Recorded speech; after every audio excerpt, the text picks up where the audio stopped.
আসসালামু আলাইকুম friends, educate শিক্ষায় আপনাদেরকে স্বাগতম। আপনারা সবাই কেমন আছেন? আশা করি সবাই ভালো আছেন। বরাবরের মতো আপনাদের সাথে আছি আমি সাইফুল ইসলাম। চলে এসেছি নতুন একটি ভিডিও নিয়ে।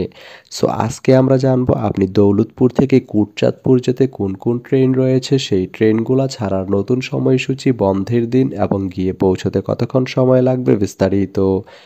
আমি যদি আপনাদেরকে ট্রেনের সময়সূচিগুলো বলে দেই, আপনি দৌলতপুর থেকে কুটচাঁদপুর যেতে প্রথমেই যেই ট্রেনটি রয়েছে সেটি হচ্ছে রকেট। রকেট ট্রেনটি দৌলতপুর থেকে ছাড়বে সকাল 9টা 45 মিনিটে এবং এটি কুটচাঁদপুর গিয়ে পৌঁছবে সকাল 11টা 57 মিনিটে। এই ট্রেনটির কোনো অপডে নেই। এরপরে রয়েছে মহানন্দা। মহানন্দা ট্রেনটি দৌলতপুর থেকে ছাড়বে সকাল 11টা 18 মিনিটে এবং এটি কুটচাঁদপুর গিয়ে পৌঁছবে দুপুর 1টা 51 মিনিটে। এই ট্রেনটির কোনো অফডে নেই। এরপরে রয়েছে সীমান্ত। সীমান্ত ট্রেনটি দৌলতপুর থেকে ছাড়বে রাত 9টা 29 মিনিটে এবং এটি কুটচাঁদপুর গিয়ে পৌঁছবে রাত 11টা 08 মিনিটে। সোমবারের দিন এই ট্রেনটি বন্ধ থাকে।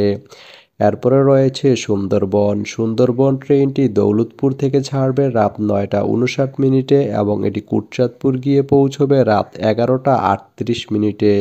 মঙ্গলবারের দিন এই ট্রেনটি বন্ধ থাকে। এরপরে রয়েছে নকশিকাথা। নকশিকাথা ট্রেনটি দৌলতপুর থেকে ছাড়বে রাত 11টা 25 মিনিটে এবং এটি কুটচাঁদপুর গিয়ে পৌঁছবে রাত 1টা 8 মিনিটে। এই ট্রেনটির কোনো অফডে নেই। আপনি দৌলতপুর থেকে কুটচাঁদপুর যেতে এই 5টি ট্রেনের যে কোনো একটি ট্রেন ব্যবহার করতে পারেন। ভিডিওটি কেমন লাগলো অবশ্যই কমেন্ট করে জানাবেন। আর ভিডিওটি যদি ভালো লেগে থাকে বা আপনার কোনো উপকারে এসে থাকে তাহলে ভিডিওতে একটা লাইক করে দিবেন, কারণ আপনার একটা লাইক আমাকে অনেক ইন্সপায়ার করে নতুন নতুন আরও ভিডিও বানাতে। ধন্যবাদ সবাইকে ভিডিওটি এতক্ষণ ধৈর্য ধরে দেখার জন্য। ভালো থাকবেন, সুস্থ থাকবেন, এডুকেট শিক্ষার সঙ্গেই থাকবেন।